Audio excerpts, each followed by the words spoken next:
This conference will now be recorded. Okay, calling this meeting into session at 10:07 a.m. Can we get a roll call, Jessica? Tessa Machine. Here. Tristan Sanders, absent. Pauline York. Present. Jeremiah Jackson. Here. Laura Ball, absent. Wendy Ball. Here. And Simi Rajan, absent. Do we have any public comment for anything that is not on the agenda?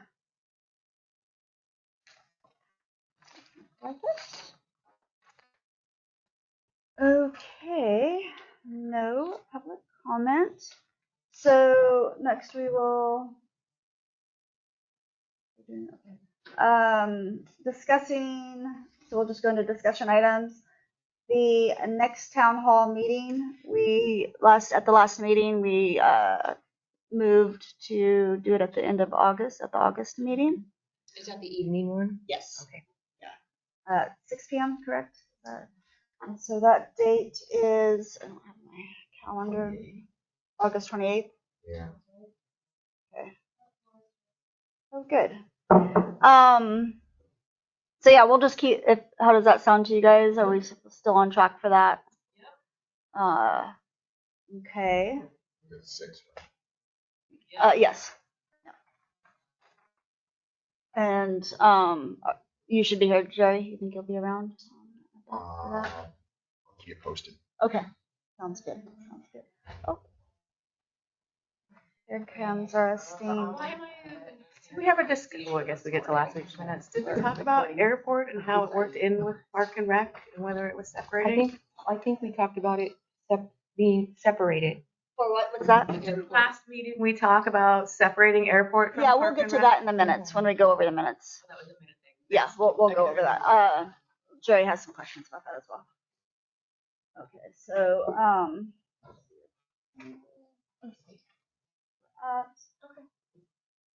sports court. Yes. I would like to hear if you guys have a plan for the town hall. Okay.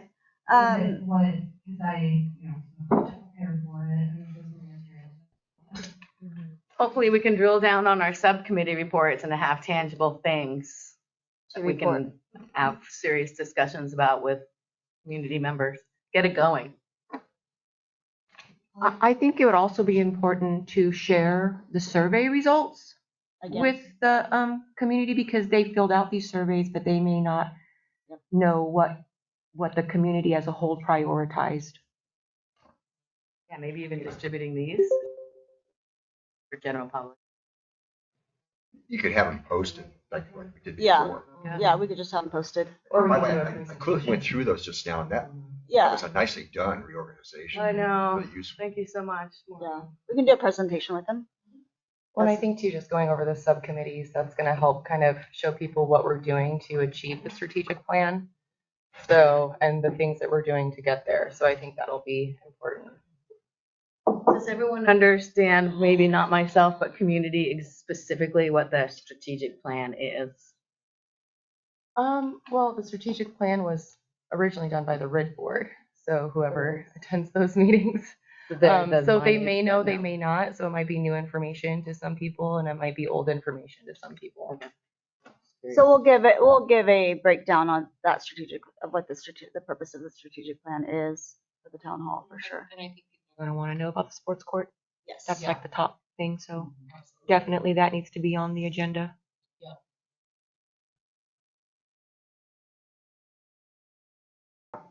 And then I think from you, Jessica, what the committee needs to know, but we can find that out after the meeting, is just a deadline to have. It would be nice for us to have a written report submitted. I didn't get a written report submitted to you in time for this meeting, so I'll just be going over my notes. But for the town hall, if the committees had an actual written report to go into the packet, so we'll just need to know your deadline for that. Yeah, each subcommittee would generate a report. Yeah, right. But just knowing what you're, Okay, and then we're gonna go with the format on that. I think so. Mhm. Yeah. I think the last meeting went fairly well. We'll probably bring something for people to snack on, Mhm. snacks and beverages and such. Does anybody else have any recommendations for the town hall? When do the budgets ever get discussed? Are those at RID meetings? Am I just Mhm. missing that? Yeah. Mhm. No. Yeah, we just had our big budget meeting at the last two. Probably as we get closer and people start filling out doing their reports, like we may have some photos to show after some of our field trips. So we'll probably have some slides on like, I know, and we'll be getting to that with the subcommittee reports. But for the trail and parks and recreation, I can say that we're going to be doing some out in the field field trips and taking photos of potential park sites and trail sites. One things we need to improve, like beach access and Exactly. things like that. Yeah. Is there any progress on Coral Point? Because that might be nice to display. I haven't received. Okay. Yeah, and we'll be speaking, I think, when we go through these little packets that Laura made up for each subcommittee, we'll also discuss about Coral Point and how that really is kind of being taken off of our plate as far as, so, but we'll get into that here later in the meeting. Okay, take it away, Chair. Go ahead. Is there anyone listening? Yeah. Doesn't matter. Yeah. Okay.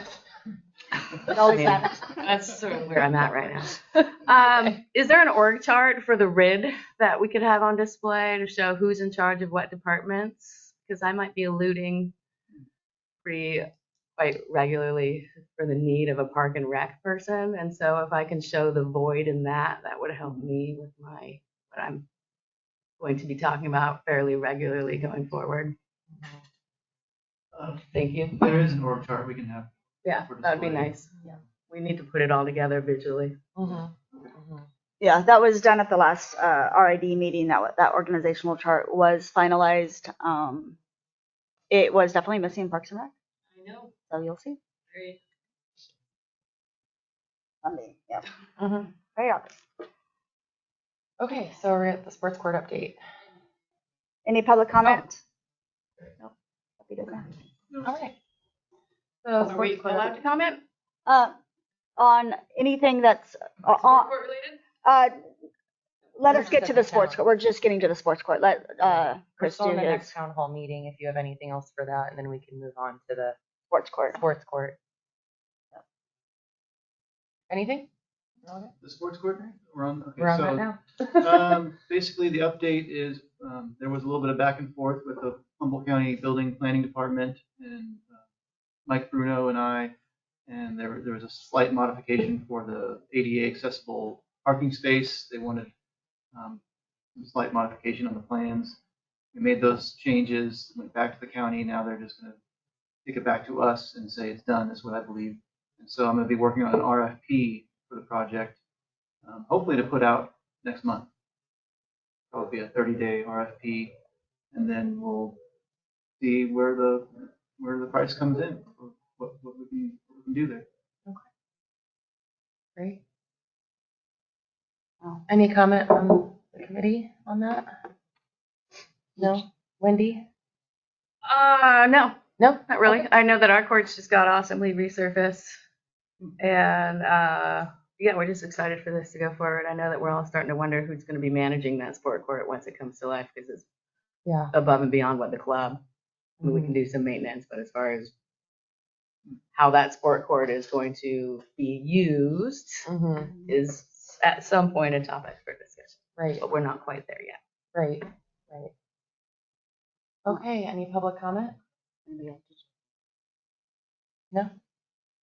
Okay, so we're going to go on to action items, approving the minutes of June 26th. And I looked at these. I don't think there was anything.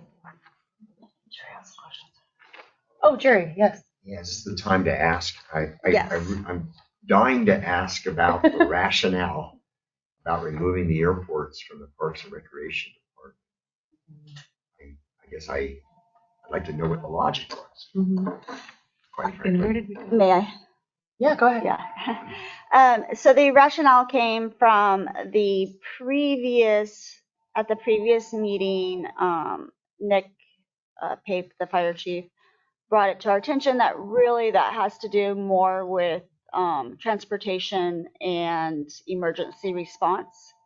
And because from what we were, the information we were taking in, really besides along with yourself and Nick and the general manager, you guys are already working on that from an emergency standpoint.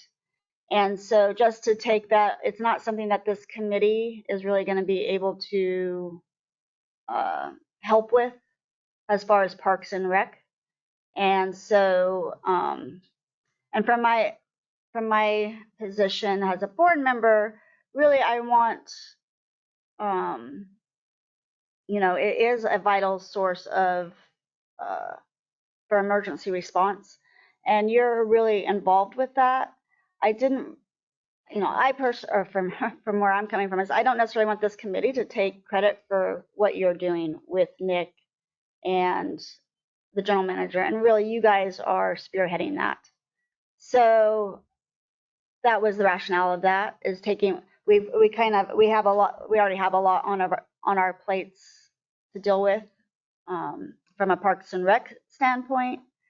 The 4th of July has been celebration has been kind of put on to us now as well, which wasn't a part of the strategic plan. So just trying to take things off of our plates that really we don't really have a big voice in. Wasn't it just recategorized? Yeah. And if the district had a transportation employee, then it would go under that, but we don't have that. So everything's that's kind of falling under Nick and the general manager, and along with your help. So that's why we moved it. What I was doing with Nick and Chris, we were pursuing the AWAS 3 and the instrument landing approach for the airport. And those are vital for emergency and evacuation and evac, et cetera. But I think we're ignoring the larger picture of how, to me, the airport is pretty integral to a lot of the activities here at the Cove. I mean, I for one, that's how I discovered this place. I used to fly out here and go hiking, big recreation, right? And camping and stay overnight in hotels. And I think a lot of the pilots do that. So I'm surprised. As for recreation, we don't see a recreational aspect to the airport. Well, and I think Nick's point too was that if we were to wrap this under transportation, then what he could also wrap into is the helipad that he's looking at.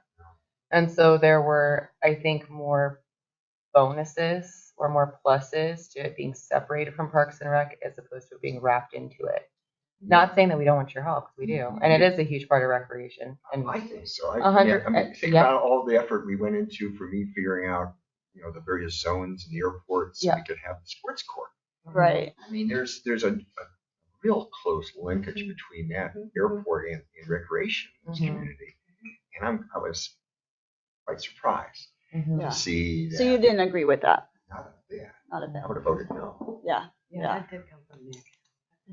But again, I think you're misinterpreting Nick's. Nick was talking about the efforts we're putting into for the AWAS and the instrument approach and all that is what he and I are doing. Well, he was pretty clear. He was very clear. Like, why are we even looking at the airport? Because he asked the committee why were we taking that on his responsibility, because it is. He was very clear. You could talk with him. Well, I'm not sure that adds to any. Yeah. Well, and then the other part of it, I mean, I think what you did as far as helping us figure out in particular with the sports court and where the actual airport zoning, again, a lot of that, it's not really this committee doing that. That's been you, which I am grateful for. And in my opinion, I was like, well, why would our committee be getting the so-called kudos for that when really it's been you? Well, I know that. But you're also like, and you have gone above and beyond with the airport. And so when Nick was in here speaking, he was just very confused as to why we would have that responsibility when we really wouldn't be able to do anything on that airport, or as far as like any of our recommendations or being able to really manage the airport. It's a whole different. Yeah, he was pretty much saying, take this off of your plate because this is transportation. It should be transportation, emergency, and then it opens up other funding and other things that they can look at doing. So that's why we did it. Well, nonetheless, I made my statement. It looks like it was passed. There were two of us that didn't vote on it, so it wouldn't have made a difference anyway. Looks like. Perhaps. Yeah. And a reminder, it's just a recommend. These guys are, your committee provides recommendation to the board of directors, so the board of directors would have to make the would have the final say on if it does move into it. Yeah, and that hasn't been finalized. So we can still look at it again. If that's something you would like us to do, we could, but Again, we were taking the recommendation voted for. So yeah, it's like, and that was coming from the recommendation that we were receiving from Chief Pape. So yeah. In the conversation of the airport, I'm curious to know what the grant expense for $17,000 is. Is this the appropriate time to ask? I don't know when to ask. Oh yeah, no, that's by the Caltrans. Like, why are we paying a grant expense? I thought grants were money that came in. No, we have in-kind money. I'm guessing that I'm just curious. It's a big Caltrans number. State supports the airport as well. Who do we owe that $7? I'm It's just not a curious. go. It's Yeah. you stuff. But for clarification, most grants that the district gets usually has in-kind money that we have to I believe that contribute. you might be looking at a typographical error on that. I think that 17,000 actually goes in the sports court line item. I think there was a mistake on that. Oh. Possibly, I have to look at that. That's what's left on the in-kind for the sports court grant. Yeah.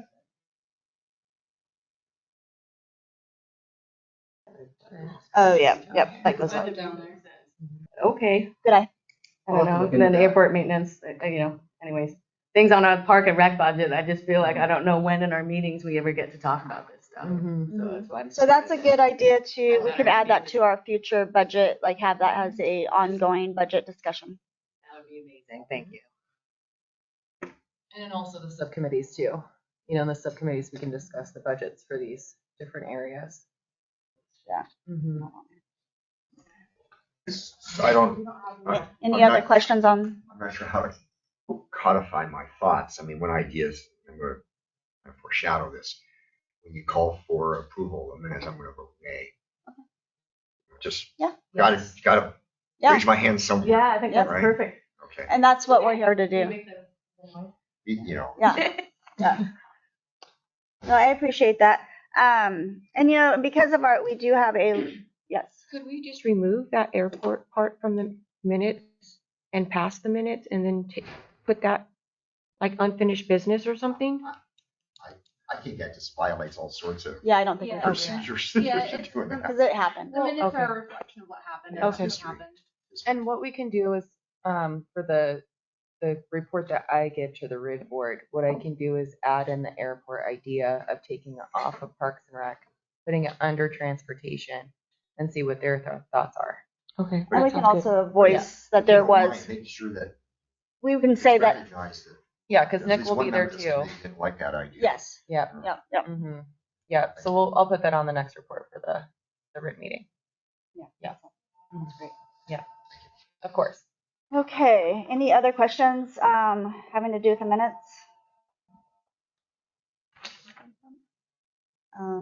Any public comment?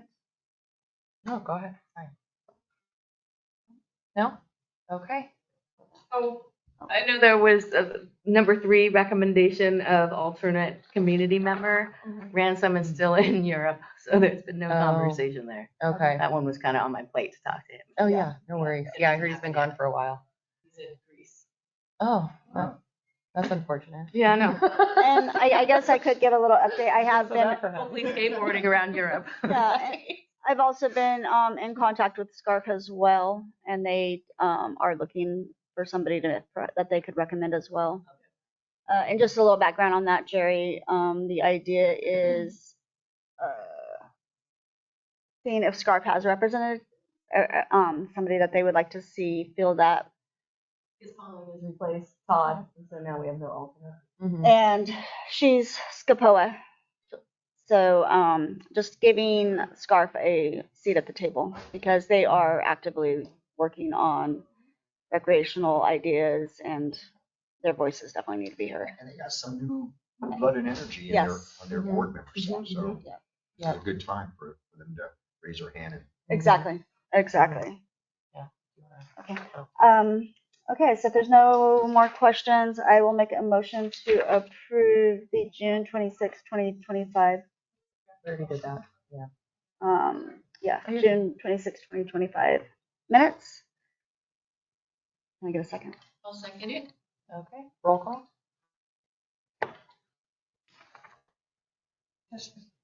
Tashbashine, Aye. Kristen Sanders, absent. Pauline York, Aye. Jeremiah Jackson, they, Laura Ball, Aye. Wendy Ball, Aye. and Simi Rajan, absent. Okay. Oh, and then we've got, okay. All right, motion passes. And then we've got subcommittee reports. Okay. So we have the trail, beach access, and parks. We can start with that one. Yeah. Go ahead. Yep. Okay. So the Trails, Parks, and Beach Access Strategic Plan Subcommittee, which makes up Laura Ball, Pauline York, and myself. We did meet, and so I'll go over some of the topics that we discussed. And the first meeting we held, we addressed the best way to achieve the objectives in identifying potential park, trails, and nature observation sites, as well as adding the existing trails and parks to the list, of which we will be reviewing. We are prioritizing safe beach access as a number one activity that needs to be addressed. And that includes safety concerns at Little Black Sands in regards to the parking and the road access. And we have some ideas on how we might be able to potentially get the ball rolling on that. We'll be checking in with you, Chris.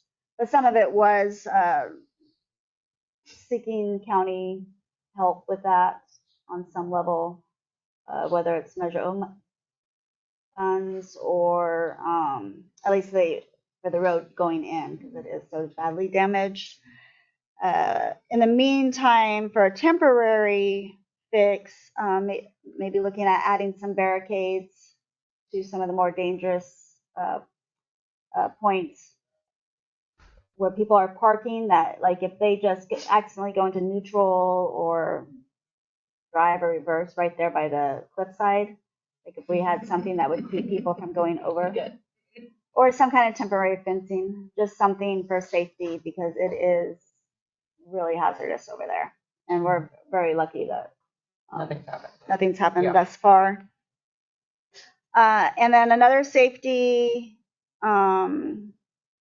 issue that we observed is and I believe, were you able to get that? Yeah, I have a picture of that. Yeah, I sent it to him, but I don't know if you guys have that picture, but we did take some pictures.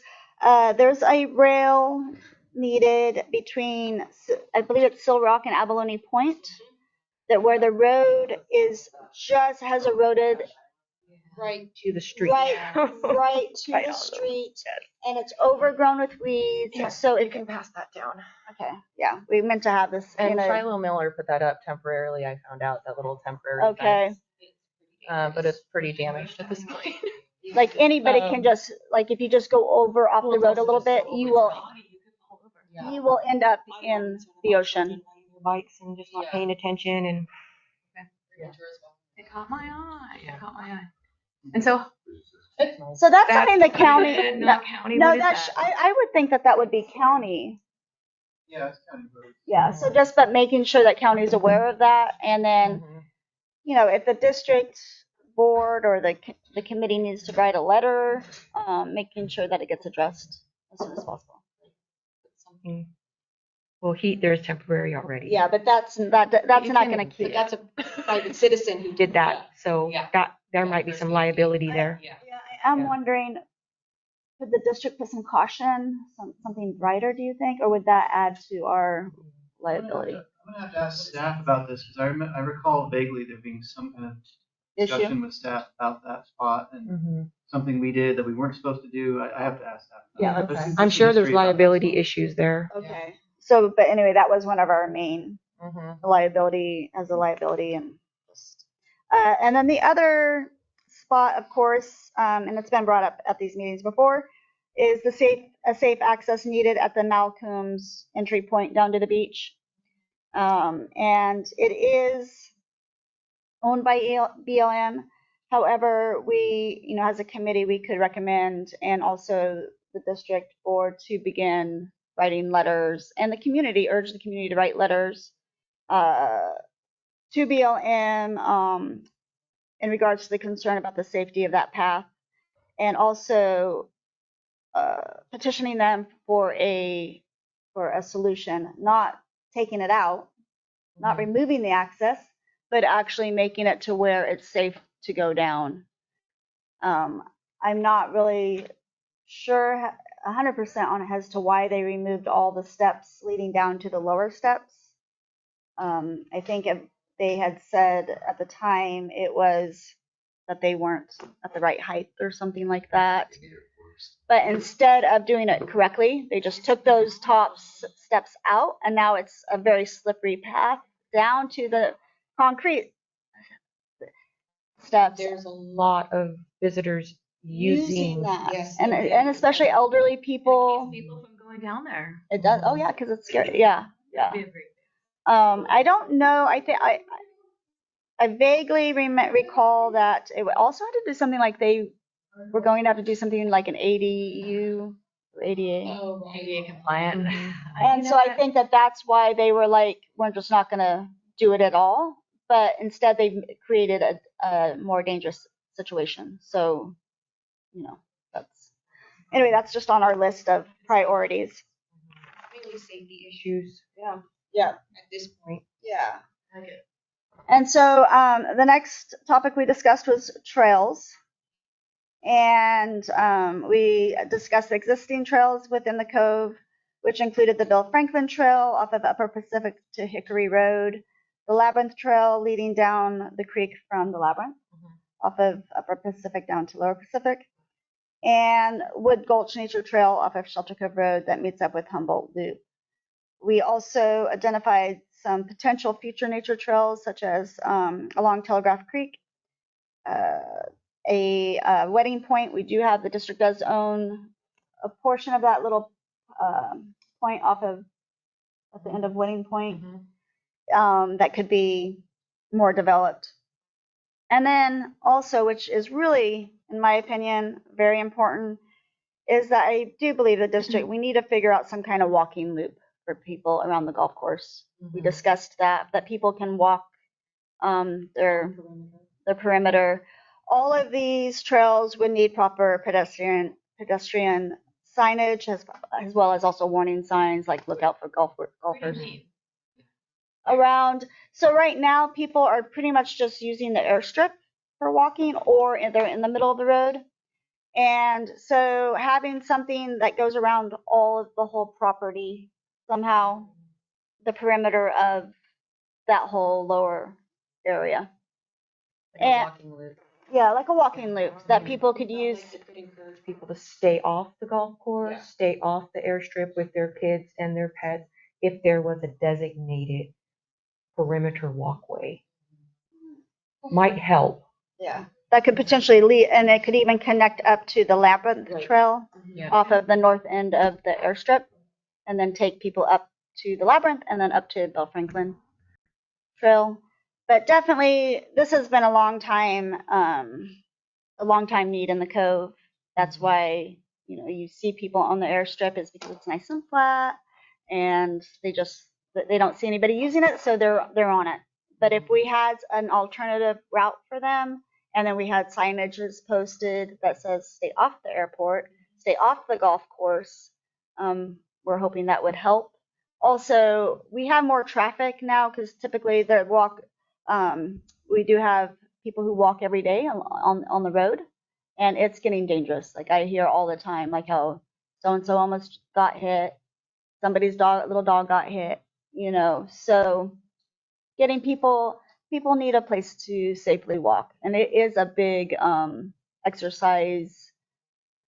I heard there was a way you could connect the Bill Franklin Trail kind of on the heading south behind where the electricity comes on if we have a power outage underneath Allie's house, and then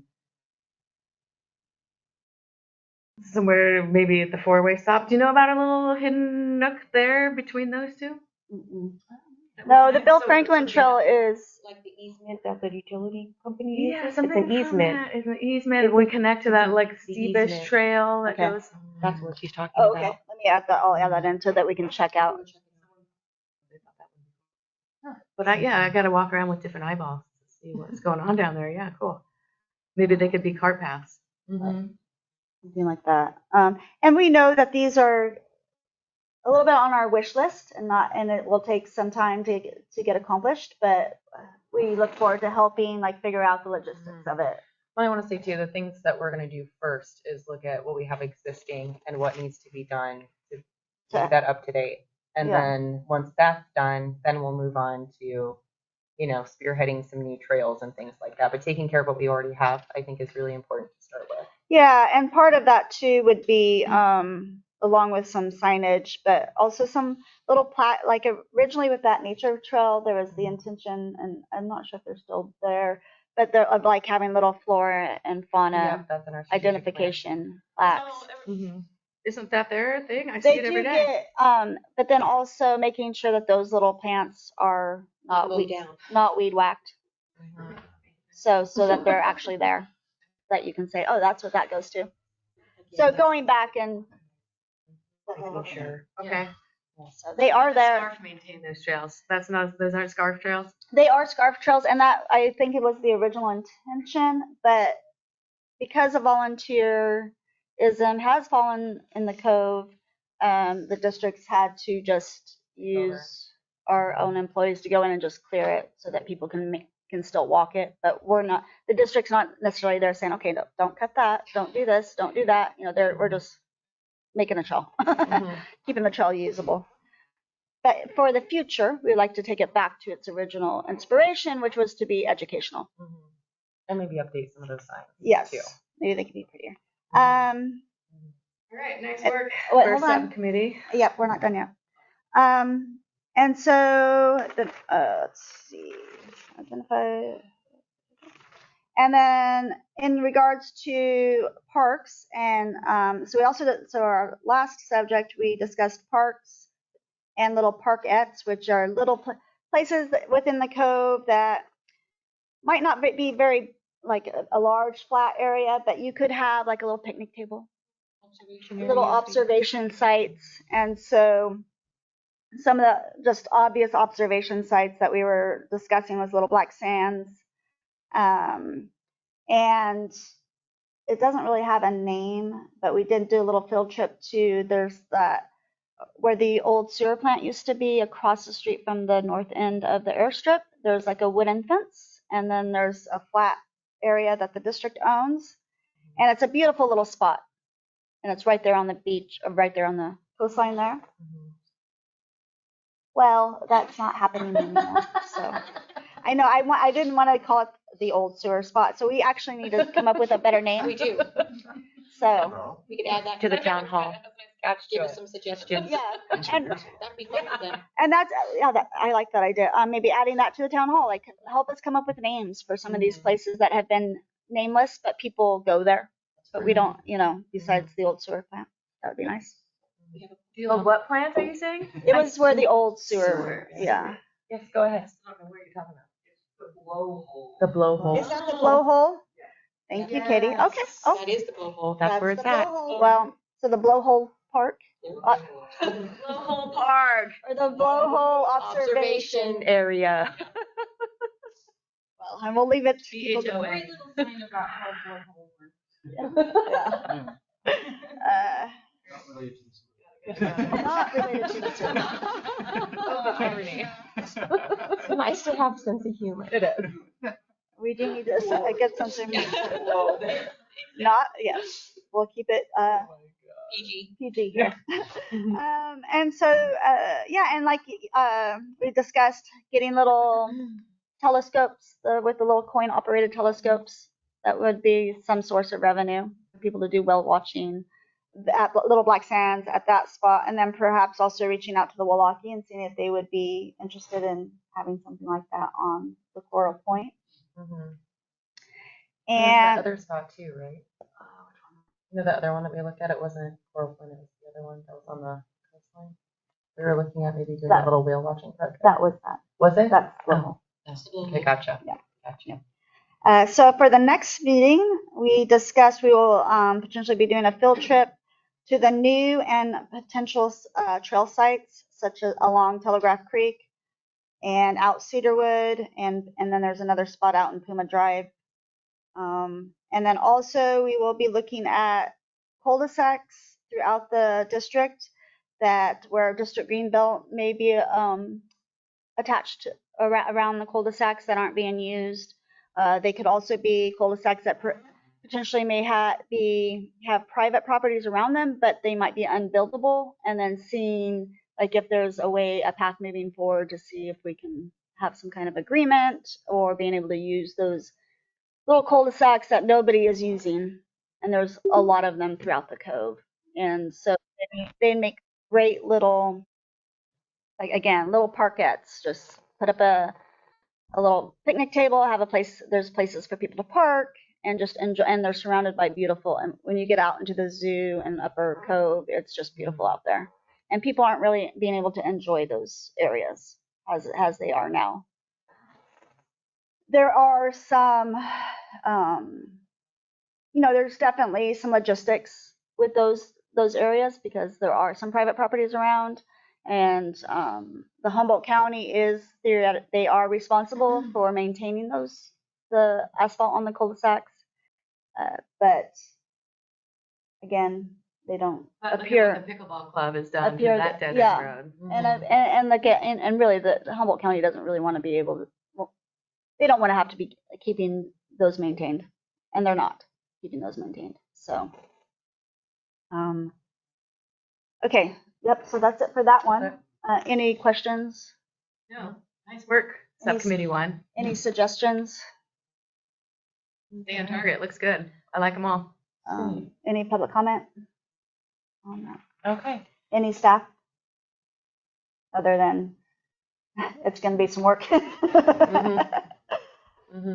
Well, while you were talking, I did just look up that one spot on Lower Pacific Drive you're talking about with the treacherous drop. Yeah.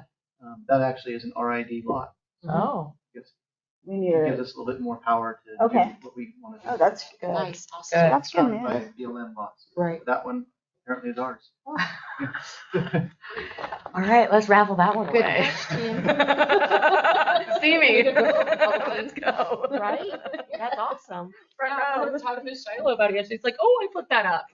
Right. It's like I put that up a while ago because people were almost falling off the edge. So even if we could temporarily just replace that little white ribbon with something like fluorescent, something that would get people's attention because it does. Yeah, like caution tape or something. Something. No, maybe too obnoxious. Concrete barriers. We need something. We definitely need something. Yeah, Okay. without looking too ugly. Okay, The great. kids might try So to the tag it. next subcommittee is 4th of July. I was just gonna say, I think there's certain standards for guardrails and it's my road that potentially we'd have to abide by. I used to work on some county road projects, and I know one of the challenges to doing a bridge was requirements for the guardrails of coming into it and out, going out of it. They're pretty expensive. Yeah. So I think that I'm not positive, but I'm pretty sure anything would have to meet certain transportation standards. For sure. And one of my questions would be to the county. I mean, I know that's our lot, but it's been washed away into the ocean. And so really it's up to the road now. And so I think that would have to be a partnership with the county, like help us make this safe. And I feel like they should be willing to do that because it's hitting the road. It's up to the road, or like that property is not even really there that much. Yeah. Yeah. So, and then they would be responsible for making sure it doesn't plummet.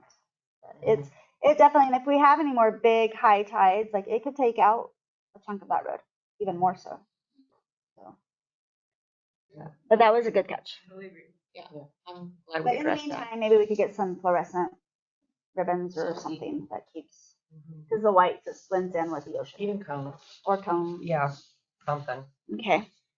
Okay, cool. So 4th of July subcommittee, that's Simi, Tasha, and Jerry, if he's cool with that. Okay, so Just found out about it. yes, welcome to the subcommittee.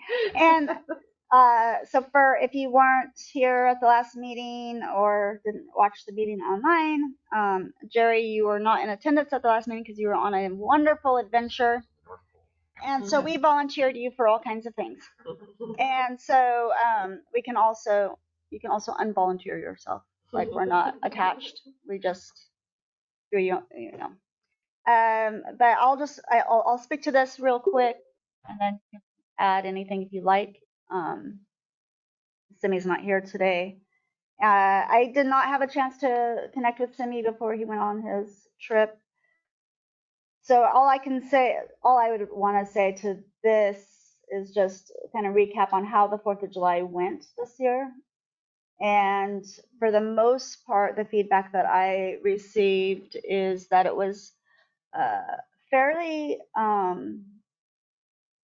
safe. There wasn't any fires for a change this year. The fireworks were pretty much stayed in the location of the beach, which has been our intention, is trying to keep people down at the boat ramp or at the Safe and Sane. And so it sounds like it was a beautiful show. It was like 4 hours of fireworks, which A lot less than previous years. it is a lot less than previous years. Are you alluding to not needing a change of program for the 4th of July, or are you just recapping? No, I'm just recapping. Because I do think that it also does show the beginning changes of a culture. A lot of the tourists that we have coming here now, they're coming from areas that have experienced large fires. And so I think that there's a level of respect that's coming in now that they don't want to see that happening out here. I think maybe some of them have some PTSD from that. And so everybody was just really respectful, at least keeping the fireworks where they belong. Changing the culture is a huge thing here. So it's a huge thing, and it's something that we've been working on for a couple of years now. We still have a ways to go. Personally, I mean, I would like to see that whoever is, and I'm not even clear publicly as to who is responsible for all of the fireworks that were displayed. I would like to see this person be able to get trained legally, maybe get a permit in the future. We'll see. But have it an actual permitted event, because then that's that's just safety. And then it would be actually something we could advertise, which would bring out tourism. And then maybe also look into doing like a hybrid show at some point, so that it's not 4 hours of loud mortars and huge fireworks, but maybe half of that, and then the other half we can do drones, and then also developing it into a community-wide, like a celebration, like a fair type of a thing. Because that's the big part. I think that's like half of this. This year was good, but I think what we need to do is with this committee is create something memorable, but also responsible for the 4th of July as much as we can in Shelter Cove. But doing something like a fair, a festival, or a carnival where there are vendors and food and other things to do besides lighting off illegal fireworks. And then maybe we could also do something like a cleanup crew, someone that goes in and we could have volunteers do a cleanup crew. There are tons of ideas you can go with this, but I don't think it's just mitigating what has happened here every year for God knows how long, which is going to continue to happen. Yeah. I think it's creating a new type of celebration and a new way to celebrate the 4th of July that will hopefully mitigate that as much as possible. I was struck by the difference between 2 years ago and this year's, or 1 year ago and this year's. And do we know what really the root cause is? Why it was so much better? Was it the tide? Was it the weather? We talk about the cultural change. Was that just advertising? Was it the presence of the fire department? I mean, what's the root cause of it? There weren't as many people. Yeah, 2 years ago, there was a lot more people. This year, there was not as many, and there were a lot of families, and I think that kind of helped. Yeah, the tides have been the last couple of years. It's been a high tide, so it wasn't the tide. It wasn't. We had I don't even know how much law enforcement presence we had. We didn't have any. I thought we had one. One CHP. One CHP. Yes. On like July 3rd. They were definitely cruising. Yeah. I think it was one CHP. So continuing I also think continuing that pressure on the county for having some law enforcement. We do need more law enforcement. They always say they're going to send somebody, but we didn't have very much that day. But yeah, it would be interesting. I do know that we have spent the last couple of years discussing how we're wanting to change the culture, and in the past we've kind of turned a blind eye to the bigger fireworks, the more illegal fireworks, because we don't want them being done away from the ocean. And when in years past, when we shut that part down, then they just went out into the hills, and that's a major fire hazard risk. So, but we've been in discussions about changing that culture for a long time. And again, I guess this would just be from my observation. Again, a lot of the tourists that we are receiving now, they're coming from places in California that have gone through these major wildfire traumatizing fires, so they know what's at risk.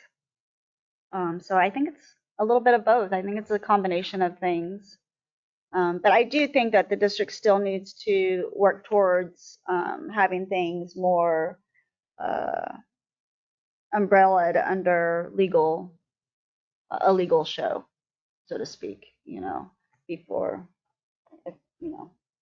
and because as far as the liability, if we were just to continue going down the route that we're going, or that we have, which is kind of like, okay, we're just gonna, as long as they're doing it down there, that's better than them out in the hills, but we're still could potentially be liable for if something really bad were to happen, because we didn't just stop it, so to speak, even though it's kind of beyond our scope to stop it too. That should be law enforcement, but we don't have that. Well, I was going to ask, how could we be liable for that? Well, if it's stated at public meetings, and it has been, for one. Well, because my concern is to make it. Scenario. You got the fireworks that are being done by somebody that we have no idea. Right. And if that catches fire, it starts burning down homes. There's your liability. No, I'm just talking about how would RID be liable? Because the fire. For them lighting off illegal fireworks. Because in the past, we've had, like with the fire department, we've just been like, okay, just keep it down there. Well, but even just us saying that takes on some of that culpability, because we're not just saying shut it all down. Now we have our reasons for that, which is we don't want them out on every cul-de-sac. Right. But again, The bottom line, it's about enforcement. yeah, I mean, if we say we're shutting down fireworks, and then who's responsible for enforcing that? Then you have to patrol the beaches and all the cul-de-sacs, and it's a huge burden on the RD. Well, there must have been hundreds of thousands of dollars in fireworks this last year. It was like a 5-hour show. It was insane. It was awesome, but it was crazy. So it's like, how are we going to come up with $300,000 to do this legally? well, And that's a big. I mean, what they do is, it's not great, but it's very expensive. but maybe, but with that, for whoever's doing that, maybe we can reach out to them and say, hey, obviously you're putting in a huge investment into a beautiful show. would we take it one step further and see what it would take to get you licensed to And do so permitted, yeah. and permitted? Mhm. And then maybe work with Benbow and see if they I would like working with Benbow. I think that's a great you idea. know, how they Mhm. approach it. Yeah. Just some Mhm. ideas. Okay. Any other? Do you have anything you would like to know or add? And we can. Are you on that 4th of July committee? Yes, I am. And Simi and Jerry. Yeah. If Jerry wants to. Yeah, and feel free. Like, you don't have to do it now at this meeting, but if there's anything on these subcommittees that you're not inspired to be on, or it's just not where you want to focus, you can reach out to me or Laura or staff and let us know, and we can deal with it. Yeah, and then we can put it on the agenda for the next meeting. Okay. Okay. So anything else for 4th of July public comment? There was one comment online. Somebody said the 4th of July was very mellow to comparable years. Fire department did a great job. Yeah. Yeah. Kudos. Yeah, Yep. it was a great year. Our fire department and the CERT team are working really well Well, together. the people too. The people were really great this year compared to the last couple of years. We had good tourists this year. Just one real quick. The only negative feedback I think I got was just on district for that field by the community center, and just making sure before the larger holiday weekends that we have that mowed down, because that was a fire hazard. Yeah, the safe and sane area. Yep. Yeah. Which, well, We nobody put a is. lot of water on it, but it was still. At least you got a nice water. Okay. Okay, awesome. So we're going to move on to the golf course / multi-course subcommittee, which will be Wendy, Jerry, and Pauline, as long as Jerry's okay with it. Pauline and I met, we mostly talked about the community center, and Pauline did a whole lot of educating me, which was amazing. A little history with the golf. Uh-huh. Oh, sorry. And there was some frustration about the kiosk, but I guess RID is working on it and replacing it and whatever. So It was a devastating meeting. I'll expand on that. yeah, because she was. Yeah, go ahead. The Wendy. fact that we lost so much money over the weekend makes me shaking in my voice right now. I still haven't recovered it. I haven't changed the hole since then. I'm pissed. All it shows me is that we need someone in charge of Park and Rec, because there's money out there to be had, and this whole we don't have money argument needs to stop, because the money is out there. We just don't know how to collect it. So we need to figure out how to collect all the money that is not being used when people play golf out there, because it's there. We were doing the math until we realized none of it was being collected at a broken kiosk that's been broken for months. Well, even more than Had many of it years. And I don't know what this number is. So again, back to this budget, this worksheet, every time I try to find something online, and there's like a 5-year hiatus where Park and Rec budget isn't even posted on the historical grid. So I don't know. I feel like people maybe fell off on Parks and Rec, didn't happen, and no one cared. No one paid for their golf. No one locally pays for their golf. So I just wonder if that's even a real number. $12,000 constantly is just being plugged in as the income. And the only income that Park and Rec really get is the golf. So it's time to turn up how to make income, because I was just at the Eureka golf course yesterday where it was like a beehive of activity. So many men playing golf because it was men's league. It was ridiculous the amount of, and there's posters all over the place for a tournament they're having next month. $500 a foursome. You do the math. 9 times 4 people on a hole times 500 is how much money you can make on a golf tournament. So it's time to capture this money, because we've got this diamond in the rough. I played at Bembo last week because I'm pissed at this course, so I'm going elsewhere to play my golf. And it's a shit show down there. It is not even green. It's like playing on concrete. It's a mess. So if anyone in Southern Humboldt wants to play golf, this is the place. Yeah. And it's time to capture these people. And I'm livid because there's so much out there. There's so much low-hanging fruit for the riff rat. Just grab it. It's there. But you need someone in charge. So I went again, even though the conversation didn't evolve when I tried to bring up the concept.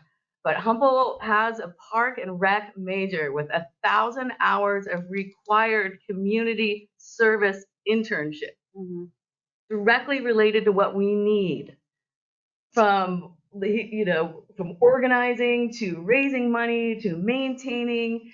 And I just think that is something that we should all get behind, because The volunteerism is not excited anymore to keep doing this. It's a weekday only. The guys that can help me are only weekend, and I can't get a card on the weekend. So it's Wendy out there, and I'm telling you that I'll do it if everyone else is on board. But if I'm the only one out there championing the golf course, forget it. Yeah. Yeah. And in 3 years, that course could be making so much money. It looks so good right now. They started the tee boxes, and the couple tee boxes that they started working on are looking really good. I could put a tee in. It was amazing. When you take 5 minutes to try to place your tee, it's hard to get a good drive. Right. Yeah. But when you just go in, la la la la la, you play You golf. get it, yeah. And so I just want to stress what a great facility we have, because the other one in Soham is miserable right now. And with just a little bit of care, you could be a bang up. Yeah, yeah. Bang up. Yeah, it was very disappointing about the kiosk. I'll let staff talk about where they're at with dealing with that here in just a moment. What you're looking at with that 12,000, that's our budget for the greens for the whole year. The income. No. I'm looking at the income side of this Oh, profit that's and the loss. income that you brought in. And I Oh, just I feel like love someone's like, $1,000 a month, 12 months, there we go. I don't feel like that's Yeah. a real number because I see it repetitively when I look historically, even though there's Okay. plenty of gaps online. It should be. So I don't feel like that's a real number. Well, I could, no. And if anyone was in charge, they would have known that credit card processing companies were taking almost a third to a half of every payment, which was only $20. So that just as eyeballs on would pay off that person pretty, there's some efficiencies that can happen. And again, you're talking about 52,000, the wages, base wages. So that looks like at least 2 employees are on this budget. So if there's room in a 52.7 for someone in charge and another person. I could share my screen, although it's Yeah, not if you- very user friendly, but this is so during the budget process, I don't know if you could see that, it's pretty hard to see, but the miscellaneous income, I'm sorry, the greens fees, this is the income, and in this column, yeah, you might help to go closer to it. Like real numbers. Yeah, these are the real numbers from the greens fees, that's the 12,000 you're talking about. So this column here, go here. This is the last 5 fiscal years. So 2019-20 through 23-24, that's how much. Look at Income. COVID. Yeah, I guess. Not so. just people came to play golf during I'm not sure COVID. what That's happened. nuts. Not sure what Yeah, happened we that did. year. We had a Because they had huge to do it. increase of people out Yes. during that time. So we estimated we're going to get around the same as we did the last 3 years, which is averaging 11,540. So 12,000 is probably It's actually probably pretty accurate Something cool. based on what we did. Well, that's 17 on the budget. that we Not do. really sure. I'd have to go back in that year and find out why we generated more. But you know what I'm looking at? The previous year is less, so it might have been a little bit of. Yeah. Canyon. And then why don't we check? And then after the meeting, we can also check with staff as to like what we're finding on the website, if that is accurately reflected. We had pretty good weather too during COVID, didn't we? I recall that was a pretty decent year. We had a great year. It was rainy. We also had a large increase of people. As soon as they shut down the cities, we had a couple thousand people come out that first We weekend. were in the shelter. Because and then you have this facility that was amazing, and they're like, let's play golf. Yeah. So And then, too, Jessica has been looking at some ideas for the kiosk. That- Wendy. Yeah, and trying to Tanya figure did, out because so- that thing is Or a vending machine. extinct in a do couple both. months. Yeah, or maybe a vending machine where it can do both. It can give balls and teas and Well, if we get someone in Gatorade, but then charge, you we can don't have to go also- to vending machine. We could evolve that a little bit more. yeah. There's all kinds of Mm-hmm. that we But- could all talk about Yes. solutions. So she's looking at a whole bunch of solutions that Yeah, sound so- very appealing. Downtown internet would be jumping us into the. Yeah, Current I phase. did see the tee off on the hole number 1 was rehabilitated. So look, those look really good. So does something on the back 9 looked really good too. 2 really well done getting started holes. Yeah. Killer. And regarding the kiosk, we were working on that just this week with the company that currently owns and operates that, manufactures that piece of equipment, and they do offer a retrofit to make it so that you don't need the phone line for the credit card purchases. It'd be using internet. So we're trying to figure out how to make that more of an Ethernet cable for our own administrative purposes. It's better than Wi-Fi, right, for legal reasons. When we're not, how is it? It's for credit card users protection. It's safer to use an Ethernet. So if, I guess, I don't really know this, but that's my understanding. And if we don't use the Ethernet, there's a lot more reporting we have to do to prove that we're protecting our consumers. Yeah, and we did just order 2 new buttons. So what we're hoping is by replacing the button, the whole sticking button issue will go away. Because that's what it was. Is there a new credit card processing company that isn't taking so much of the money? I would put that on the top of my list. You guys have been looking into that, but they all take a large amount of fees. But they don't take half. Well, Square. They take a takes third. 3.2.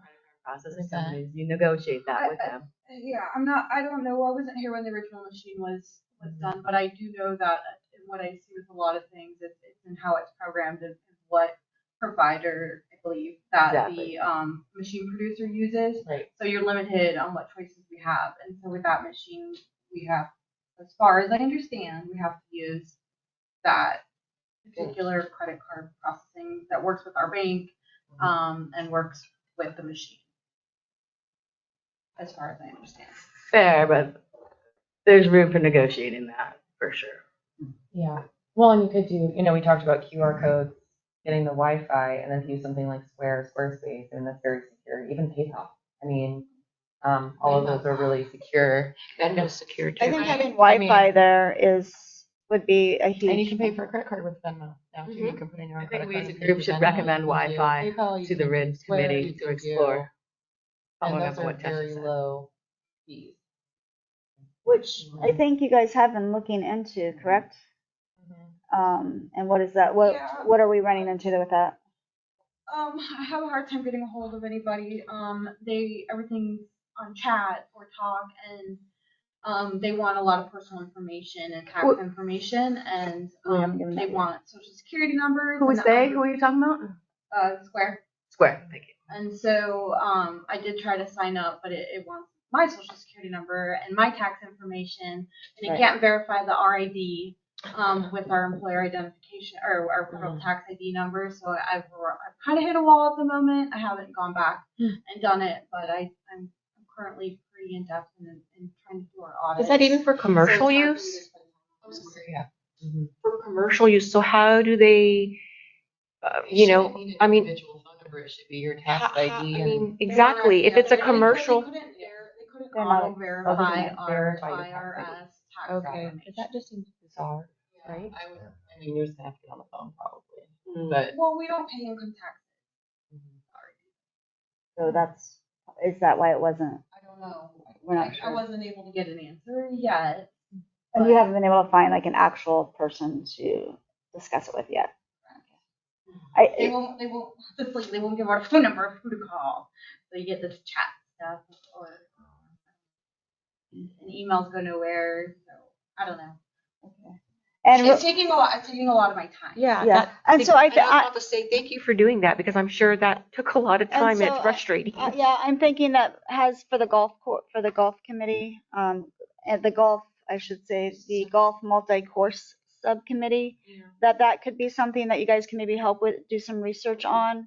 Right now on the district side of things, staff is heavily involved in working with doing past audits. And so that's where it's the coffee. So this is mainly for processing golf fees, right, Wendy? Yeah, being able to Collect. allow golf people to fees. pay for their golf. Okay. Yeah.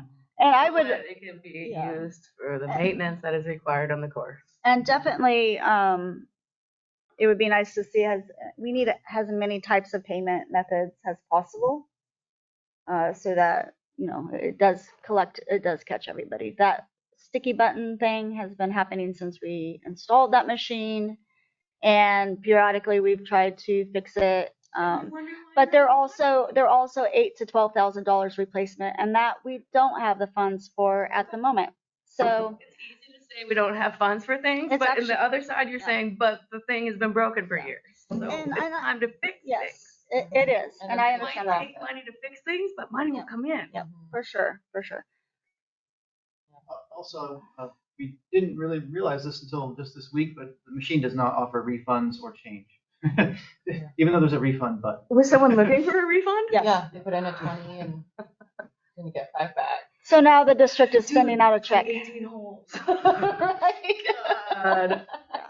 It's $20. Come on. Give me a And so break. what has happened is then that staff time that has to write the check, send it out, Yeah. etc. So the golf course is taking up a lot of staff time Which is for why sure, in which charge. is why we have this committee. In the box this month, we generally were collecting on the first, but we went and checked it. I think this Monday. You went down there. The cash box. Cash Yeah, box. this Yeah, week, and the Monday. cash box had $130 in it. Nice. Was that the cash box for over 4th of July weekend? That includes 4th of July. And it had how much money in it? $240 between the first until Monday, which was at the 20th. Yeah. 12. That's 12 people paying for golf. That's just. There was a time when me and Todd counted 36 people on the golf course, which would have at the moment $720, and we were high-fiving. Until they found out that the kiosk was broken, and then they were crying.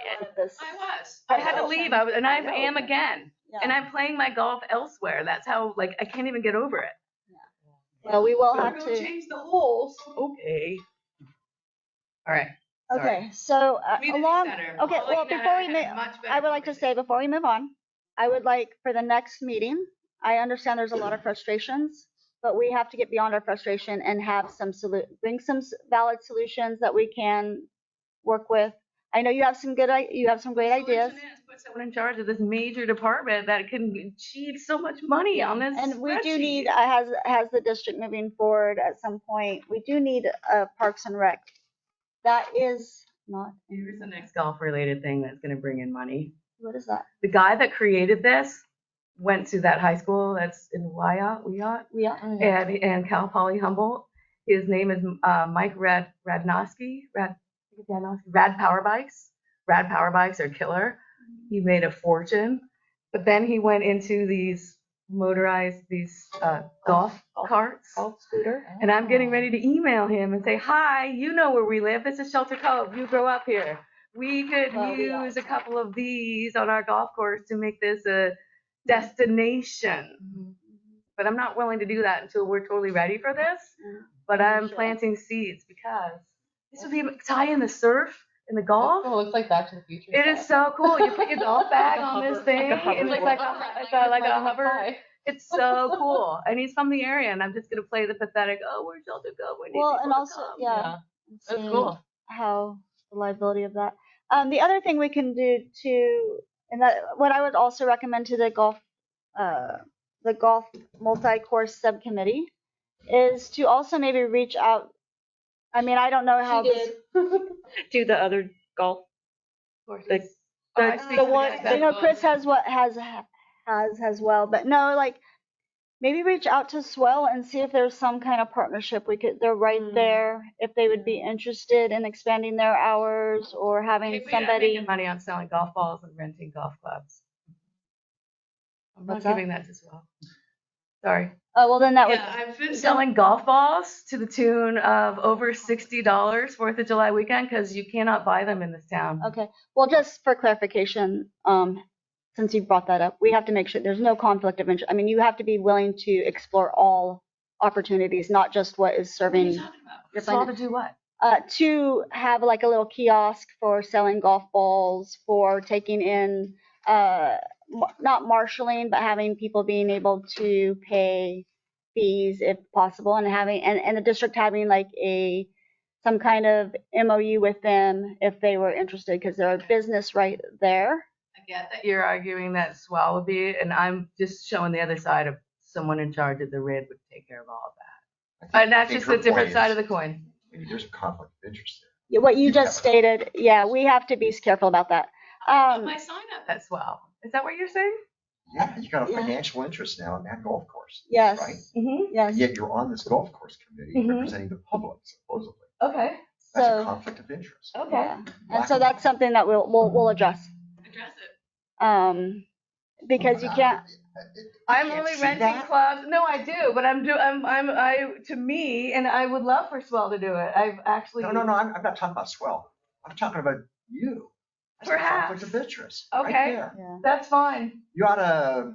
You can't do that. Okay. yeah, you You can't do can't that. do that. It's unethical. And and you're on a subcommittee of that. Yeah. Representing the public, supposedly. Yeah, so I'm helping these people play golf where I'm thinking of doing it under the guise of the RID achieving $20 You just said you were selling. golf balls. Yeah, that's a financial interest in the golf course. Okay, I see That's that. a personal financial Okay. interest. Yeah. That is a conflict of interest. That's definitely something that I wasn't aware of. Step down if that's the thing, but I'm gonna help people play golf. Well, They can't get balls out you here. cannot. I get it, and it's a weird place I put mine in, but. Yeah. Okay, we'll have to address that. Yeah. Um, I'm just pointing out, I'm just Yeah. a little engineer. Well, I- and I- I'm I just wish I had general lawyers public sitting trying here. to help, and if I'm not in the government bucket, then kick me out. it's not This right about here that. It's is- not, we're supposedly here representing. I get that, and I'm only doing it it's not- with the whole intention of people to put the $20 bill in the kiosk. That's Yeah. my only motivation. You just told us how you 100%. made $60 off selling golf. I did, There's your financial, that's your conflict right there. and I get it. we'll have to address that. Is there, No. that'll be addressed. I'm not a government person then, Moving and I'm forward. okay with that. Or maybe on that particular subcommittee. We'll have to discuss that. What you gotta do?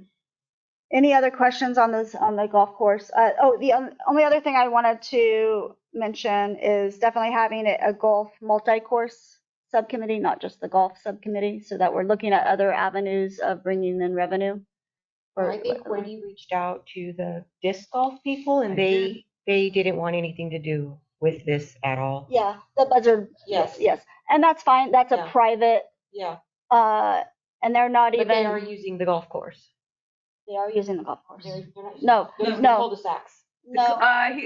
Wave Drive and Albatross. He's Okay. got some private, Cul-de-sacs, yeah. He's and using it's his. maintained. It looks great right Yeah, now. he's using his private property, and I don't know how. He's using private property. Yeah, and so Okay, he's so dealing he's with not that, using the but golf it's not a actual. I don't want to I'm not disparaging, but just like it's not the legit, like a real legit course, because it's on other people's It's on private private property. property. Yeah, so I don't know how I thought he's- it was the golf course and private property. yeah, no. So this would be an actual legal, legit multi-course for disc golf and golf courses and playing golf, but other. So that's also part of what is in your purview on this Right, subcommittee. so not just golf, but Looking at what it would take to bring in disc golf, look and see what other multi-courses are doing. right, we did talk a little bit about the disc golf, and I mean, I played disc golf on some other courses, and they're typically not flat. They are typically have major terrain. That's the whole point of it. And so I don't know, we did talk about how to incorporate disc golf because, I mean, it's a flat. I see it's a people playing flat- all the time. Yeah, it's a flat terrain, so yeah, you might get beginners or children, but like disc golfers, they're gonna want like our hiking trails, Okay, that's good to know. because there are some disc golf courses that they are on hiking trails. They share the same terrain. And did we talk about the Willow Glen area as possible disc golf? We or talked. What did we decide? I think it was just I think I was just kind of following up what Todd was encouraging to go look. And I did. And I encouraged this Yes, subcommittee to also go look at that site for possible something. I don't know exactly what could be done there, but I mean, it is a pretty nice spot. So I don't know what could be done there. I mean, I even thought about the lot up where the tower was, but apparently that's private property. It doesn't only It's the not all of our property. only RID only owns where the tower is, not the adjacent lot, because that's another flat spot. But apparently that's private property. So it's just identifying what we could actually use. And again, when we do our parks and Right. trail field trips we can go, and we can even look at maybe potentially, and it doesn't mean it might not happen, but we could identify certain properties that obviously will not be built on, Right. and see if there's something that we could work out with either the owners or with the district. Something, as long as it wasn't costing us too much money to absorb them or whatnot. And if we come across a great space for disc golf, we'll Right. give it to you guys. Right. You know? So I guess what I would like to see from the golf multi-course, I still want to call it a multi-course, just seeing what other revenues that we can bring in for that land, because that golf course takes up a lot of land in of the Cove, and we've heard from other community members that would like to see other recreational opportunities. Well, that brings me back to the walking path. Yes. I mean, that would satisfy. A lot. I mean, because it is a golf course. I mean, it's meant to be played golf on. We're not going to put a playground down there. Absolutely, it would be nice if we could do other things besides golf, but And then spruce up the landscaping for both the trail and the golf course. Beautification. yeah. But I mean, yeah, that will take some brainstorming for sure, right? But it Activities could be other doable. than golf. Doable. Okay. Any other questions on that? I'm good on the golf course. Is there any public comment, anything from the staff? Just one couple comments from online. It says, person says, it would be a serious inconvenience for the golfers to have disc golfers playing on the same course, not to mention dangerous. Yeah, I push back on that, just that narrative a little bit, because they are doing it in other places, and there's just rules where you look ahead, and you're doing that as a golfer anyway. You're making sure there's nobody in front of you, so you would just take your time. And people are doing that in other areas. Honestly, My only thing is disc golf can be kind of loud. I mean, not actually throwing it. It but is the loud. act When the of- disc hits the chain basket, It is it's loud. But then there's, Yeah. you're also talking, you're having fun, and you're usually drinking. Like it's just a different thing than golf where you're trying to concentrate and tee off a ball. You know what I mean? And to Pauline and Wendy's point, it is usually more of like a bigger terrain, where you're actually like hiking and, doing all this usually in woods. That's always where I've done it. Me too. So, and with all the space we have, I mean, Okay. why just So we'll use look the at golf that. course? we'll put that under our. Yeah, because I think we could find a really cool spot for that. We have all this awesome space we can use. And then I just think the walking trail around, maybe put some picnic tables, Or like benches. disc golf and benches. Let's put in some like native landscaping. End of the beach. Kind of make it look a little nicer. I think that's kind of the direction to go for the golf course. Yeah. Okay. All right. All right. Thanks for So going. anything else? Anything from staff? Are you guys good on the golf course area? Okay. Public comment. All right. So we're gonna move on to Community Evacuation Center. This is me, Wendy, and Pauline. I was not able to make the meeting, but Wendy and Pauline were. Yeah, it was just mainly coming off of the frustration that Wendy was expressing about the golf course and asking about the community center, and just giving her a brief little history on the building. But I mean, it's so obvious and evident that this is a pretty big endeavor on RID and this committee's, because we've identified that the building is falling apart.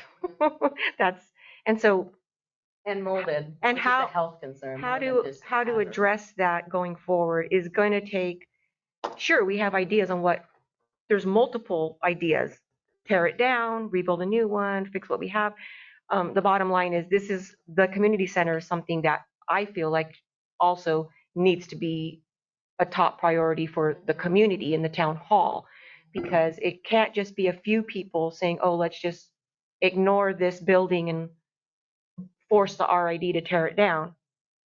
And I kind of feel like that's a lot is what I'm hearing from the community. And I don't think that might be the most fiscally sound way to approach the community center. And so I am glad that you put this together, because this kind of helps me, Wendy and Laura,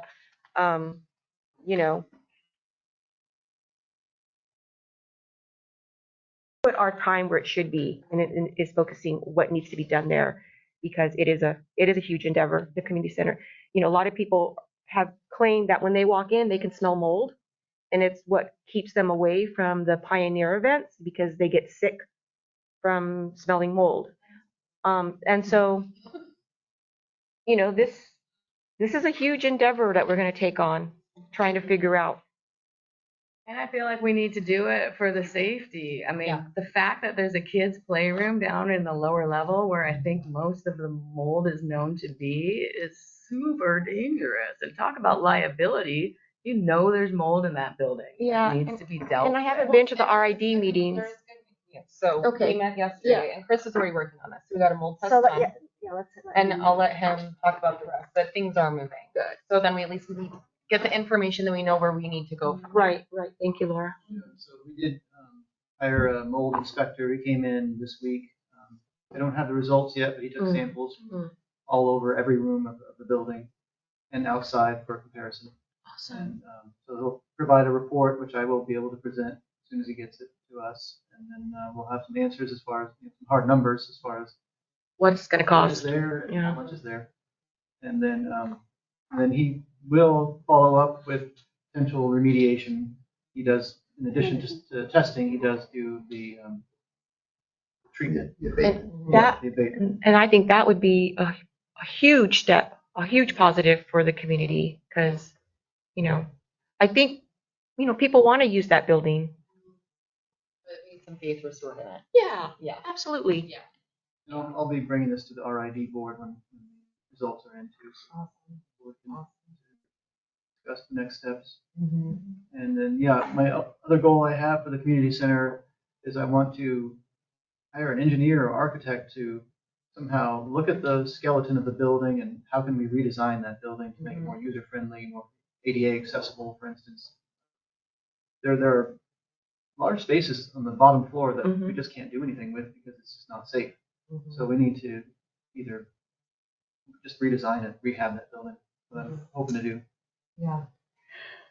On the major level, like, are you talking about like a full gut remodel expansion, or are you just talking about fixing where the roof is broken? Like, what's your vision for that? Or are we It's more of too the not former. close enough to have a vision? I want to just kind of have the architect engineer provide an answer of what we could do with the space. I don't have an idea. But my, I guess, ultimate vision would be to completely rehab it so it's more user friendly, which would probably entail complete gutting and I don't know what's more cost effective though, to do that or just tear down, build new. So that's something that I'm hoping the architect engineer can provide an answer. Well, and the mold test, Yeah. So I think all those things together will kind of lead us into a direction that we need to go. Or give us some insight, because just structurally too, I'd be curious what the architect says we can and can't do. Right. Can we expand? Can we do something downstairs? Is it better to just start over? I mean, these are all great things. And then depending on the mold outcome and the test results in that and how severe it is, where do we go after that? So I think right now it's kind of the chicken or The the mold egg. can be remediated. It can. Absolutely. It can be dealt with. And then preventing it. So that means, engineering and looking at the roof and looking at the window, the leaky spots, because, it's a wet environment. Yeah. And someone was saying that there shouldn't be decking as a roof over the lower level. Is that Arlen? Maybe because that's a easier leaking moment than having a roof over the whole thing. But again, there's a structural conversation. Well, that was all added on too. That never used to be enclosed underneath the deck. That was added on, and actually the mold inspector did highlight that particular area as there's no ventilation, for instance. There are windows, but their windows are closed for security, obviously. So there's no vent. It's not code. So No. it's It smells like my grandmother's basement. yeah. The rehab that was done, in the past was not done quite efficiently. Well, I feel like that's progress, Chris. And it's a huge opportunity just to know the answer to that. Yeah. Would be okay. Yeah. Now we absolutely have to deal with it. So once we figure that out, then I think we can kind of go through the packet and then kind of start from there. So that's what I'd love to do this next month. Yeah. Is just kind of, even without the results, like, okay, if it goes this way, what do we do? And if it goes this way, what do we do? And then that way we have Sounds good. an A and B. So what I would like to see with that as well, when you guys are in your discussions, is definitely looking at all the options. If it does come back that with the, especially after the engineers looked at Mhm. things, if it does come back that we can expand it, that is going to take more funds than we currently have. And so also what I would like to know as a board member is what the potential cost could be for, in the meantime, dealing with that leak on the south wall and dealing with the leak in the with the roof, so it doesn't continue, the structure doesn't continue to degrade, and has a safety issue. You know, we do not want that roof collapsing on anybody. No. In the meantime, while we're raising funds to either expand it or redo it, in the meantime, we're going to still need to do something to that building. But, Yeah. We're gonna have to Band-Aid it. So I would like to know what that. I'm just saying, as an option, I would like to know that information as well. Well, getting rid of the molds and fixing the leaks. Yeah. Those are the two things to Band-Aid it for now and get it healthy and safe. And I do feel like, you know, once these issues are addressed, repaired, fixed, I mean, that's another source of revenue that RID could look at with renting out the building, not just to residents, because I know residents have like a discount on that, but like, you know, bringing in other groups, golf tournaments, or, you know, other groups that could potentially conference center, you rent can get that. air pilots. I mean, it's high-end. there's corporate potential jets. for revenue there. Share my screen on, we do have a line item in our budget for clubhouse rentals. It's $2,000. Yeah, it hasn't been much. $2,000. Someone was asking about rental. Tesha, what event were we at where that man was asking about renting? Oh, the CERT barbecue. Okay, I told him so to contact the same office. actually spreadsheet we were looking at earlier. The line item there, clubhouse rentals. What's the annual revenue on that? $2,000. That's the projected. Oh, $2,000. These are projected. The average for what's been doing the last 5 years. Okay, so that's what typically comes in. Yeah. And see, but During COVID. I feel like that's a potential. That's amazing, Zero. That is a potential revenue Yes. source. And that, I mean, like memorials and, you know, baby showers and birthday I don't know. parties. yeah. Yeah. It's a beautiful building. That What, could which is definitely what, bring in money. And more than one space you could rent out, or you could divide it. With that view. Yeah, if the building was rehab, maybe that line item could. Because Increase. that's low. That's a crazy low number. I know, right? Yeah. Oh, sorry, girl. and to be clear, that was the whole inspiration of doing a brand new community center, was to meet all of those needs. This clubhouse was not ever designed to be the community center. However, it is a district infrastructure that, what the big picture back in the day is that we would build a new community center, and then that would become the district offices. So the district office would move down there, and then the fire department would get this whole building, which they really do need. They're being kind of crammed into certain areas of this particular space. And so that was in the original strategic plan back in, or I don't even know if it was original, but I shared that with yeah. So I would still like us to see us, even if it's no longer the community center. Like, I still want to see that building. I mean, and we'll, like you said, well, as soon as we have more information from the architect and the mold guy, you know, we should still be upkeeping, in my opinion, we should be upkeeping that as district infrastructure, because that could be district offices in the future. Yeah. And we'll put together like an AD. And then we have a, keep it. we have a Well, public, we have it. and then we have a public comment. Oh, yes, please go ahead. Well, originally that building was the pro shop. Yeah. Yep. And there was a mandate that a pro shop was part of the district's responsibility to the golf.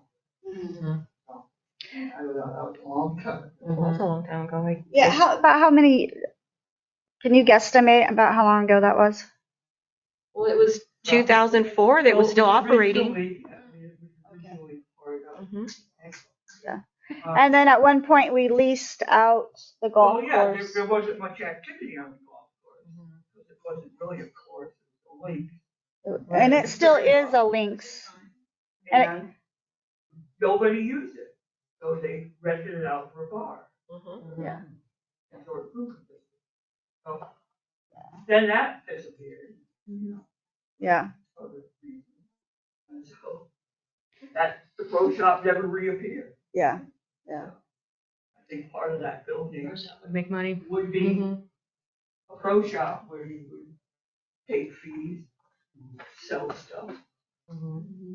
Office, the person in charge. And then also, I think at one point we leased that out to somebody else, right? To take over, to manage the golf course to a private, I remember I worked at the pro shop back in when probably it was under 19 district. So it's probably the late 90s, 98, 99, somewhere there.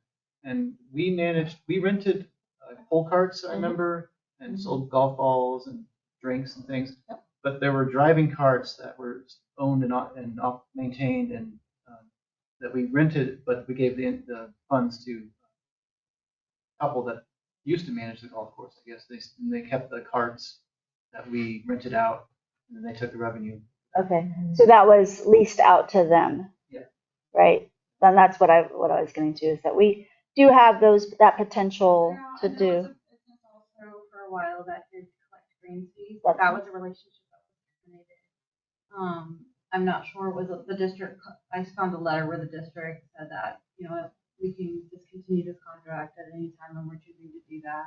Okay. So I'm not sure on the history of that, but it has gone through a couple of businesses, over the years. Yeah. Okay. And I remember when I was in the pro shop there, the downstairs they were like two businesses. They were like leased There buildings. was a day spa in Day one. spa, yeah. I remember that when we first moved here. Yep.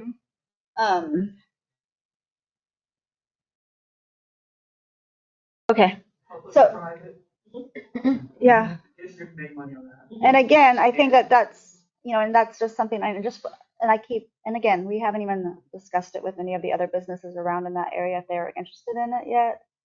But due to the locations, we're also trying to take things off the district's plate as far as staff time with the Parks and Rec. And so anything that we can work with private, it just has to be done properly, agreements and whatnot. But it sounds like we've done that in the past, so it might be something we want to look into. Yeah, I think it would be beneficial to see what if anybody remembers the history exactly, especially of that latest one. It's a business that's no longer here, but why that happened. Okay. And the other side comment, if the district office was at Right, the for- clubhouse, there would be a lot easier. Yeah. And it was I was about to say it was Tsunami who did who sold a lot of golf supplies, and she's not here anymore. One of the challenging things though Was with that the surf shop you were talking yes, and one of the challenging things is that like approaching swell. Well, they're only open 2 days a week full time and a half a day on Friday. They close at 3 p.m. on Friday. If you ask Julie to do it at Jippo, the same thing. Sometimes the hours aren't convenient for golfers. If golfers are going to go down there and they need a pack of tees or golf balls, and Jippo's closed and Swell's closed, it's like it's. Well, Well, they open it's at kinda 11 or challenge- noon. So it's like people golf in the morning too. Yeah. So they open at 11 a.m. and then noon at Jippo, and that's only Wednesday that's through only- Sunday. Yeah. And that's only in summertime. Monday to exactly. So that's Yeah. going to be a hard one. Yeah. But it could also, they haven't been broached about it either. And so just having that conversation, and I'm not even, I know, but I'm not just putting work. asking a business to go from 3 days to 7 days and change their hours Yeah. is gonna be a hard one. That's gonna be a hard one. I'm thinking maybe some of the coffee shops. Maybe Todd. Maybe Todd wants to sell golf balls. Yeah, I mean, Black Sand's kind of at the. I know you have to walk around to It's get not to by the the whole first, line. It's yeah, not. it's not It's not. location wise. Surf Point isn't too far away, but Again, no, it's not. Put it in the Yeah. clubhouse. yeah, I right? can do it. Okay, Next, Just make it a pro shop. What do you think? go ahead. it's a golf course. Just saying. Anything else? No. Well, I can provide, I did reach out to one golf course management lease company. I guess they're a professional company that actually manages golf. They used to manage Eureka course a while back. Can't remember the name right now, but they weren't interested in leasing our course, but they did have a recommendation of just having a person work there just on the weekends to collect greens fees and actually see what kind of revenue we could generate in that way. So part-time, which, might align with the local business hours. Even putting a sign up that says, be sure to keep your receipt for the marshal plants a seed that, whoa, there might be a marshal. We had also discussed putting a sign that just says "Smile, you're on camera," even though we don't. Yeah, they'd be like, that's cute. They don't have internet. How do they have a camera? They don't know that yet. And we might and we'll probably end up getting internet there at some point. I've played golf at places where they've threatened to keep your receipt because the marshal might check you. So maybe that's actually a good signage. It makes people That might be a good there might be signage. a marshal somewhere Right, and but have they a don't know receipt. about. Okay, but that was with the golf course. Okay, and we're talking about the community center, right? The community evacuation center subcommittee. Well, evacuation center. Okay, so you guys have, what you're doing. We're good to go. I Laura's think we're gonna good to take care of our meeting, right? Yep. Fundraising. Okay, so I think we're done with that. We don't have any more public comment, so we're gonna go to fundraising. Sammy's been gone, so I didn't get a chance to do any conversations with him on his raffle idea. Right. But I fully support his raffle idea and want to pick his brain on it, but I think he'll be back in a week. We do have, we'll have a bigger discussion, and that'll probably happen at the town hall when he's here. But I'm hoping staff will be able to touch base with him as well, because I think we do have a little bit of new information on that. If you want to briefly. Yeah. I did some research, and as a government agency, we cannot conduct a raffle. Any raffles need to be conducted through a nonprofit organization. They can decide to work in conjunction with us, I suppose, if you want to say that. And 90% of any raffle proceeds first you have to register with the Attorney General of the state to do this raffle, and with a nonprofit status, and then 90% of the proceeds must either go to charitable or beneficial uses. How that would work. It's not quite what. That's not a charitable use. So nonprofits can do it, which is great, but the proceeds would have to go to a charity. Right. That's what I'm saying. It's not going to be good for RID, but collecting money. if anyone do it for a nonprofit, he could. Yeah. And just not charge. Yeah. And then if a nonprofit wanted to install some sort of recreational feature with that, then that's a feasible option. Right. But it would have to go through a nonprofit. Right. All right. Well, the pickleball club is now a nonprofit, and that was just on that raffle page the other day. I'll talk that one through the group, see what we can do. Perfect. And I think also, with that said, I think, and and I'm not on the committee. It's Laura and Simi. If anyone else wants to join that, we can do that at the next meeting. Fundraising? Oh, I thought I already was. No, you weren't, but I can put you on there. Well, let's do that at the next You meeting. can do it at the We have to do unfinished business. Okay. We'll do it at the next meeting. Okay.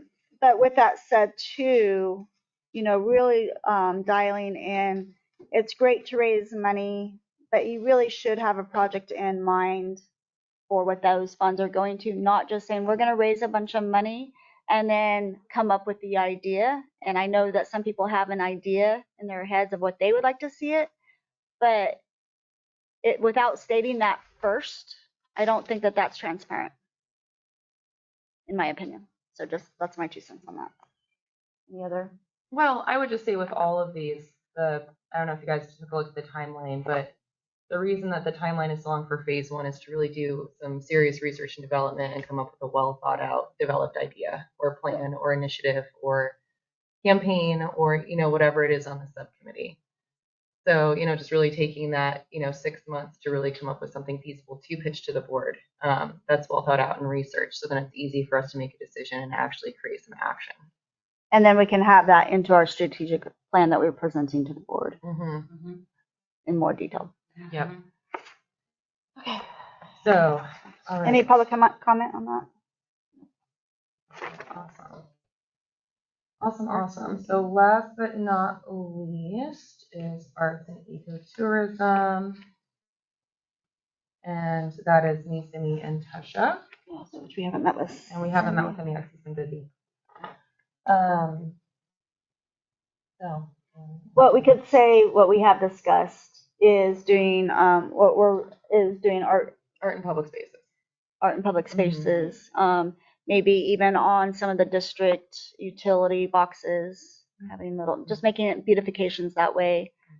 Looking at having native plants planted around, like the golf course, the certain drainage areas along the airport that need some water mitigation. It's wet in those areas, so having maybe see if we can get some plants planted that don't grow very tall, but would help absorb some of that water, but still be beautiful, not just cut down to weed whacking to the bare earth, but having it look actually beautiful.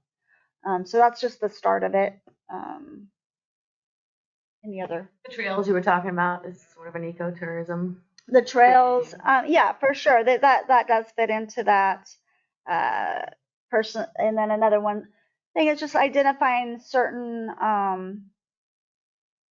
events that could be held in partnership with the other nonprofits with SCARF. I'm bringing up SCARF because they do a lot of more of that art and nature.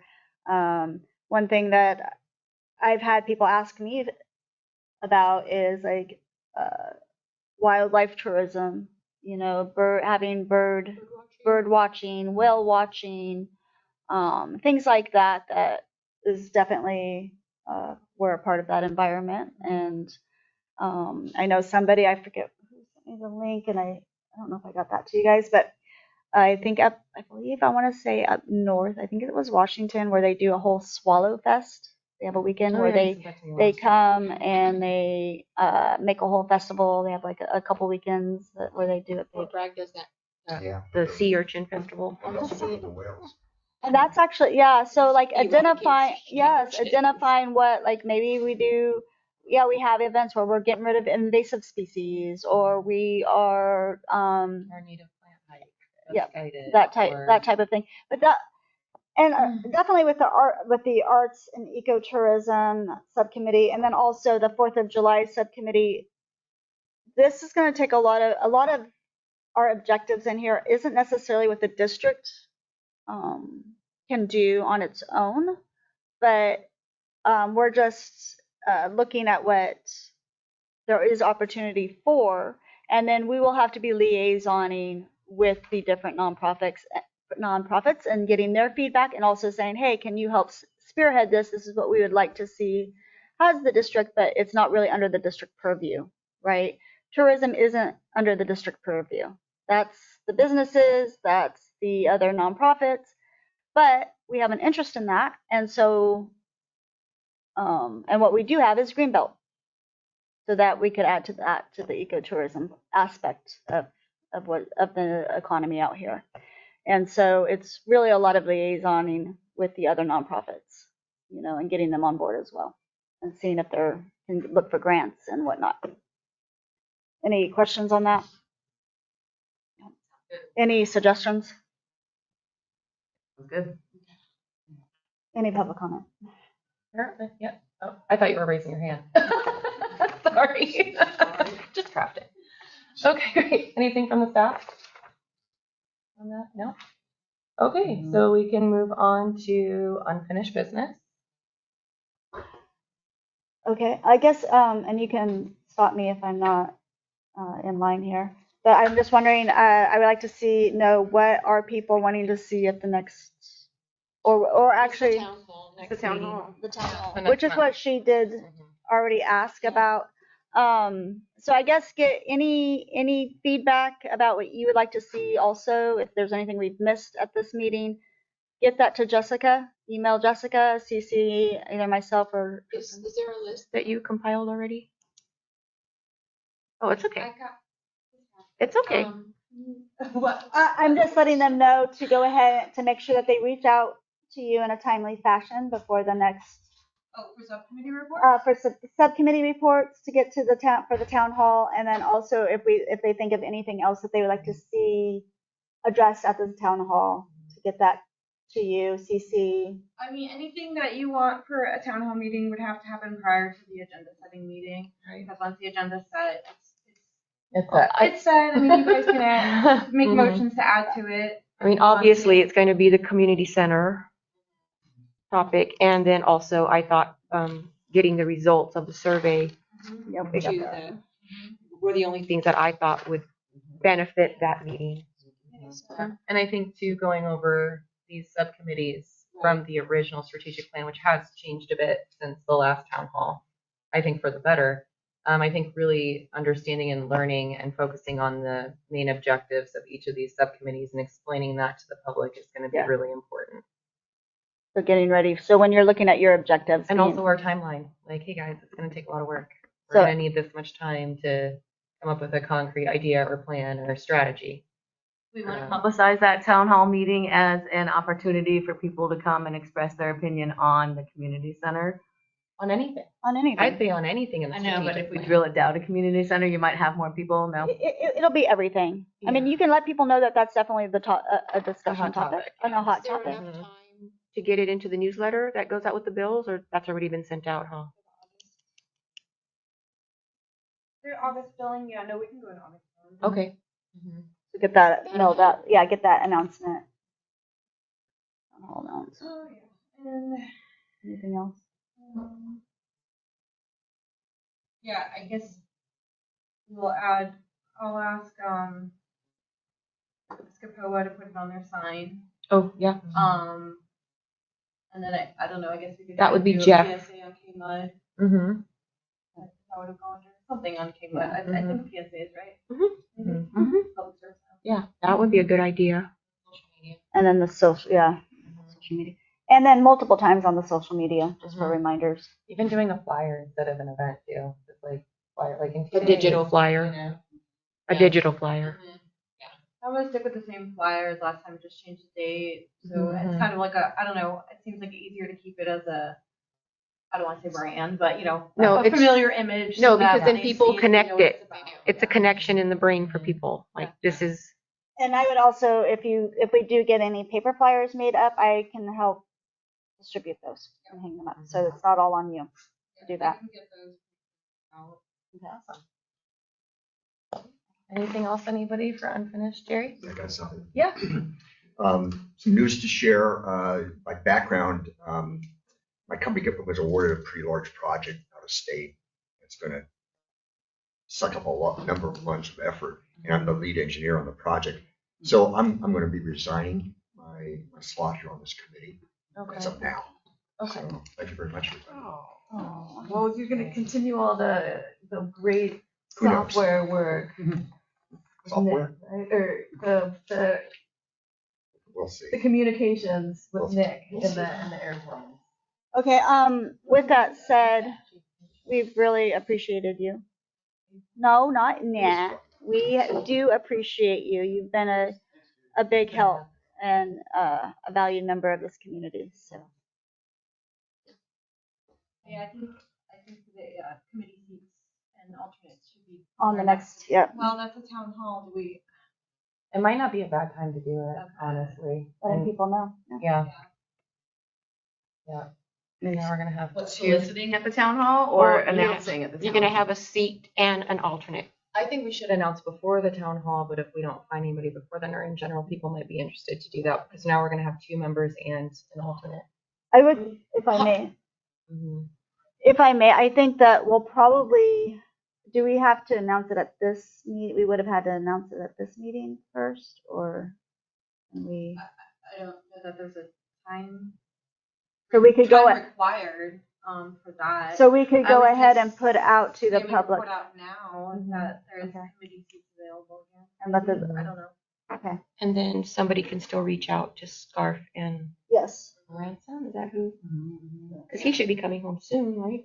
I imagine. Reach out to Jessica. I would have them Or us. reach out to the general manager and Jessica. Okay. You can CC one of us. Cool. All right, guys, is that anything else? Anything unfinished? We good?